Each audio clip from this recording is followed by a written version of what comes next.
I haven't made a Nintendo video in days, so I never want to hear that I'm a Nintendo YouTuber again because I'm not a Nintendo YouTuber. But today, I want to talk about something that annoys me with Nintendo currently. And this has been something that's kind of been building up for a little while. I think a lot of people will agree with me once I get to the meat and potatoes of it, but I have to set it up. You got to set up the table first before you put the food on it. So it's not like I'm going to dive straight into it.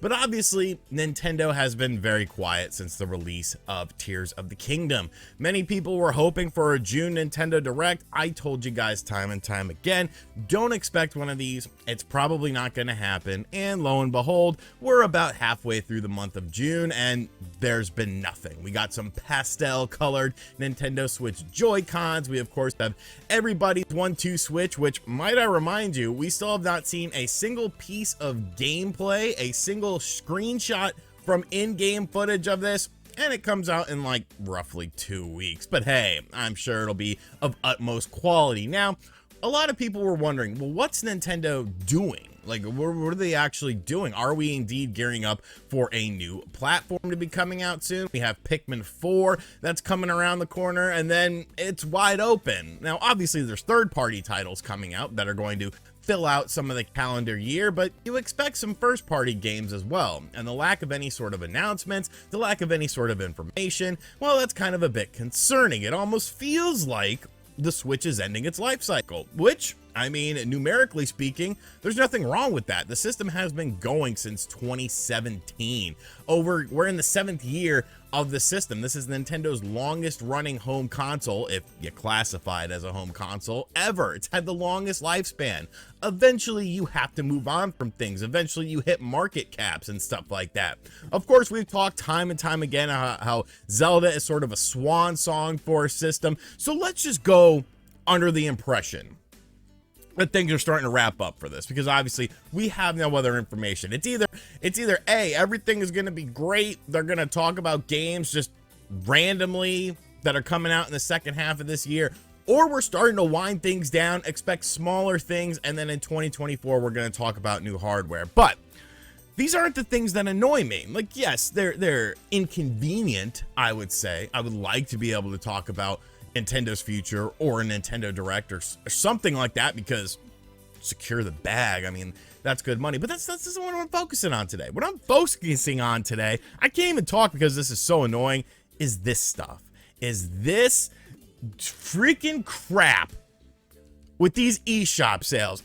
This drives me absolutely insane. Now, I was going to do a standard eShop sale video because there is a HyperMax eShop sale video, or eShop sale going on right now. Save up to 50% now through June 25th. This is obviously, they always do a big sale when a Nintendo Direct comes along. So this is what the big sale was going to be had there been a Direct. Now there's not going to be, but we got tons of games here, including first party games. Now, looking at the list of games, there's some usual suspects, but then there's some games where it's like, hey, that's pretty cool. It's Metroid Dread, Super Mario Party, which, I mean, it's a little bit of an older game, but Xenoblade Chronicles 3, it's less than a year old. So there's some interesting stuff on here. But as I'm scrolling down through this list, my piss is starting to come to a boil, because we're starting to see something that Nintendo always does, and they've always been doing it with the Switch, and it's completely flown under people's radar. Occasionally on Black Friday, in stores, you could get these games for a little bit cheaper. But when you look at something like Astral Chain 2019, $41.99. I'm sorry. Why is Astral Chain $41.99? Why is this the most discounted the game has ever been on the eShop? This game is a niche game that Nintendo helped from 2019 that Nintendo published. There's not a whole market of people rushing out to play Astral Chain. I have a sneaking feeling that this game, we learned, only sold roughly over 1 million copies, and it probably didn't go much higher than that. Why in God's name would you not discount this title more so? Why in God's name is this still $41.99? But it gets worse. It gets way worse. You want to talk about freaking niche games? Daemon X Machina $41.99, which we know that the sequel has been announced. It's coming out on multi-platform. You know why? Because this game bombed. You know what might help the game a little bit? You know what might recoup some of the development cost of it? Lowering the price to a reasonable price.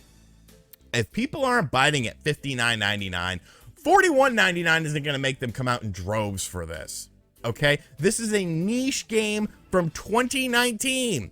Might I remind you, we are in 2023. We are nearing the 4-year anniversary of this game. And I know what you're saying. Well, why did you give Super Mario Party Pass? Because it has Mario on the cover. Okay, you could value Mario a little bit more than you would do some of these other things. But this is the real kicker for me here.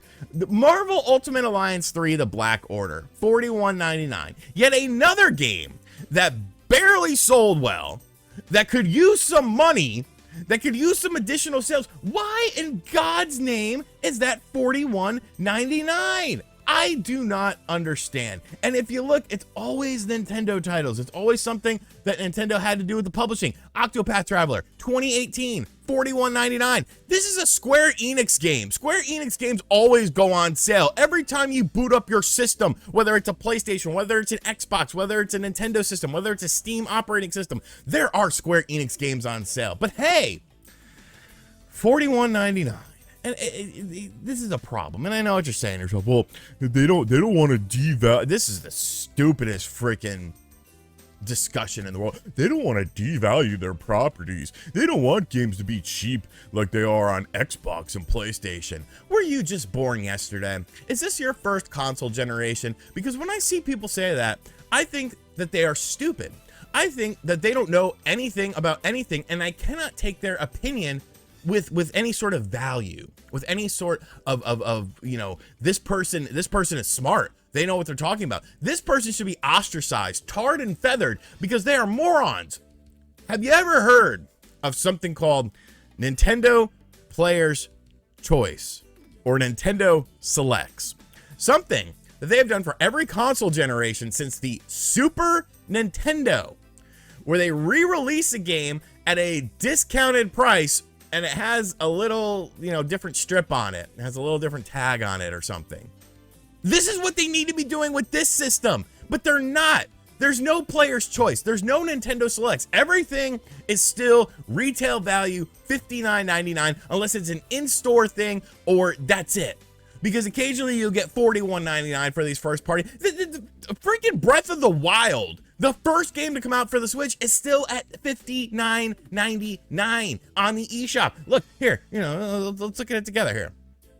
And this is why a lot of people are afraid of the all digital future, because you have full control over the pricing of these games. You have full control over the pricing of it. $59.99.